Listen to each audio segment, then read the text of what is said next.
I heard that Jaxon died on June 9th, the day after he shot himself. Then I got a call from Gary Groth at Fantagraphics. He asked me if I would write a tribute to Jaxon. So I said yes, I'd be honored to do that. God knows, Jack Jaxon had integrity and a personal blend of grit and persistence that compelled him to seek out the painful truth even when he knew a storm would follow. That's why he sat down with his 19-year-old son Sam to tell him why he planned to end his life. Well, now some people say that God Knows is the first underground comic book. He'd been drawing cartoons for the Ranger, the Texas Ranger, and he developed this character called God Knows. Well, once Jaxon had accumulated enough of these stories, he decided to make them into a comic book. I was quitting a job with the state comptroller. This is the state capitol here in Austin. Some good old boys down there that I used to have coffee with ran the print shop for the state government. I told them I was working on this comic book and sure needed to get it printed. And the guy said, tell you what, you buy the paper and we'll print it up for you. So I bought these boxes of the paper. We hauled them down there in the wee hours of the night. And he, after hours or whenever that he could fit it in, ran off the book, front and back, 1,000 copies. So I threw a big beer party, keg of beer, got all these people sitting around in a circle with their stack in front of them. They would pick up their page and put it on top of the stack being passed to them and then pass it to their left, and boom, it would go on around, and at the end somebody would slap the covers on it and staple it. And so that's the way it all happened. I sold it on campus, and amazing to me, the damn book sold out, and all these friends of mine actually brought wads of bills back. In 1969, Jaxon and his partners decided they were going to buy a press. They didn't really know what they were doing with those printing presses, but they went ahead and tried to do it anyway. Jaxon really made a good story out of those days in a comic he called Rip-Off Press: The Golden Era. Really captures those times. There was nothing like the underground to break taboos. All those things that were forbidden in regular comics or in polite society were promoted in the underground comics. And Jaxon was not shy about showing sex scenes, about showing scenes with disgusting people and monsters from outer space and mystical creatures from another universe. And he was always looking for something beyond the surface. He was looking for the hidden meanings under real life. I think that we were so outrageous that we expanded the boundaries of what you can do, of how much you can get away with, as it were. And remember, this was all done under Nixon and Reagan, for Christ's sake. It's amazing we didn't get thrown in jail.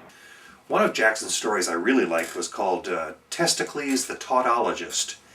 And this character was a barbarian who was based on Conan the Barbarian. Well, Jaxon's character, he was a real barbarian.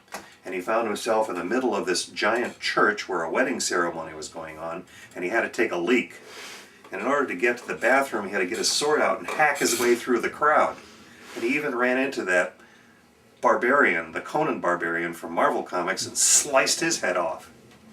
So I like that take, the fact that he would mock the comics that the other people did, that he would take this genre of barbarian comics and make it realistic. This is the last thing he did in San Francisco before he left, this cover of Barbarian Comics. He wanted to get into illustrations and oil paintings. He wanted to do like paperback book covers, and this was his attempt at it.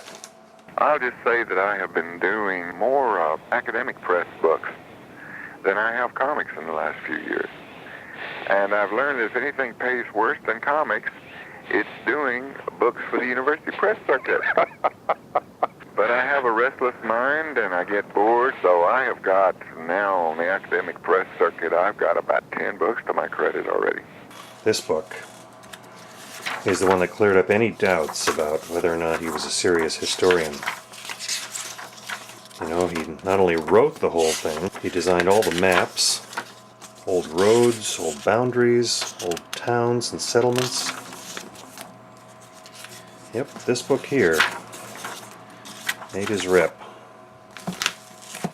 Jaxon's work, you know, it attracted controversy, and one of the reasons is because history is fluid. and it's open to interpretation. And some people might not agree with the conclusions Jaxon came to, but he did some really, really solid research. He was always trying to make sure his facts were completely straight. He would study in the most obscure archives in Mexico and Yale University and San Antonio and any place he had to go to check the facts. He had people who were military experts check his drawings to see if the uniforms were correct, the insignia on the uniforms, the weapons that they were carrying, the methods of training. He has this one scene in the Alamo book where the Mexicans would take their guns and fire from the hip. And Santa Anna didn't like that. He wanted them to put them up on the shoulder so they were more accurate. But they weren't used to firing that way, and when they'd shoot, it would knock them back. So when they actually got to the Alamo, and all the soldiers are marching up to the walls, some of them were still shooting from the hip and killing some of the people in front of them. And sometimes he was too realistic for some of his readers, like in Secrets of San Saba. Oh, that one. Yeah. Well, that was an attempt to do X-rated Texas history, and it obviously didn't work for the simple reason that people that like pornography don't give a shit about history. People that like history are terribly put off by pornography. Jaxon was a really generous guy. He was always helping people. He helped me considerably when I was writing Rebel Visions. I sent him a copy of the manuscript and he offered to read it and check it for me. He made some very good suggestions.